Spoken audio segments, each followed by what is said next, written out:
Welcome to our channel. Have you ever wondered why some people seem to climb the ladder of success effortlessly, while others struggle despite their talent and hard work? What if the secret wasn't competition, but generosity? Today, we're diving into Give and Take by Adam Grant, a book that uncovers how helping others can actually be the most powerful strategy for success. If you're ready to rethink everything you know about achievement and influence, stick around, and don't forget to subscribe for more insights that will transform the way you work and live. Now, let's begin. Chapter 1. The 3 Types of People. In every workplace, every industry, and every social setting, there are 3 kinds of people: givers, takers, and matchers. Takers are those who focus on winning at all costs, always looking out for themselves. Matchers operate on a system of fairness, giving, but only when they expect something in return.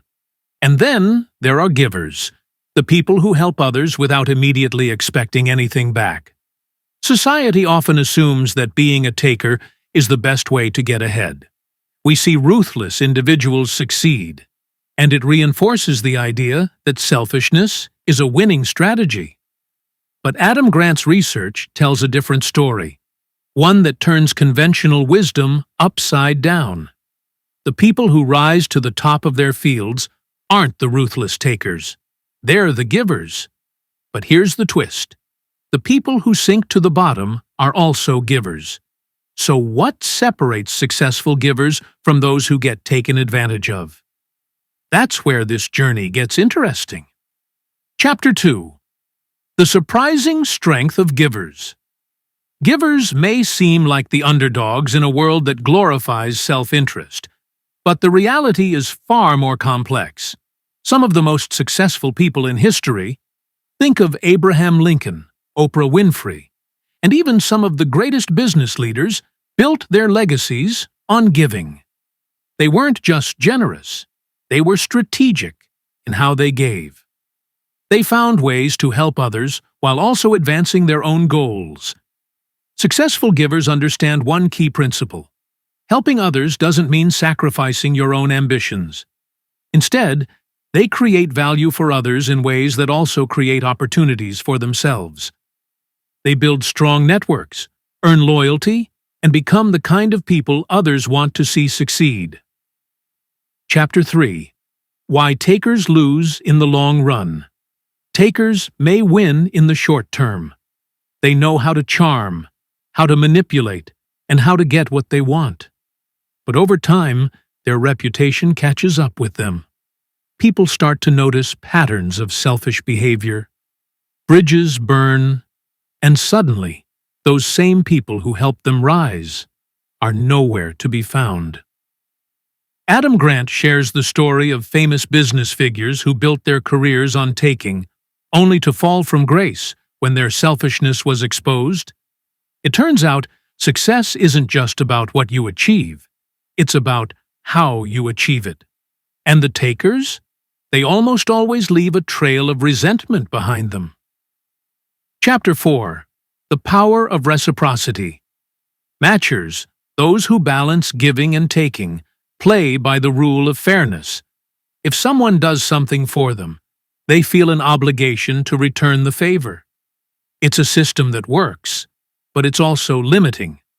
Matchers keep score, making sure they never give too much without receiving something back. But givers? They create a different kind of magic. They don't expect immediate returns, yet their kindness often leads to bigger rewards than they ever anticipated. When you give genuinely, without strings attached, people remember. They want to help you in return. And over time, this generosity builds an unstoppable network of trust and goodwill. Chapter 5. How to be a successful giver. The key to success isn't just to give, it's to give wisely.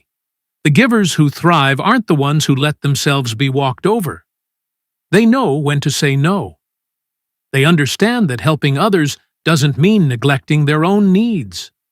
Adam Grant introduces the concept of self-protective giving. helping others in ways that don't drain you but instead empower you. This could mean setting boundaries, being selective about who you help, and structuring your giving in ways that align with your own ambitions. The most successful givers know how to give without being exploited, and that's the difference between those who rise and those who fall. Rethink. Chapter 6. Giving as a Competitive Advantage. In a world that often celebrates ruthless ambition, it might seem counterintuitive that generosity is actually a competitive advantage. But study after study shows that workplaces with a culture of giving outperform those driven by selfishness. Teams that help each other are more innovative. Leaders who put others first inspire loyalty. Businesses that prioritize service over profit often become the most profitable of all. Take some of the most successful companies in the world: Google, Patagonia, and even organizations like NASA. They thrive because their cultures encourage collaboration, not competition. When people feel valued, they do their best work. And that's the secret. When you create an environment where people want to help, everyone wins. Conclusion: Rethink success. Give and take challenges the way we think about success. It shows us that in the long run, generosity wins. But it's not just about giving blindly.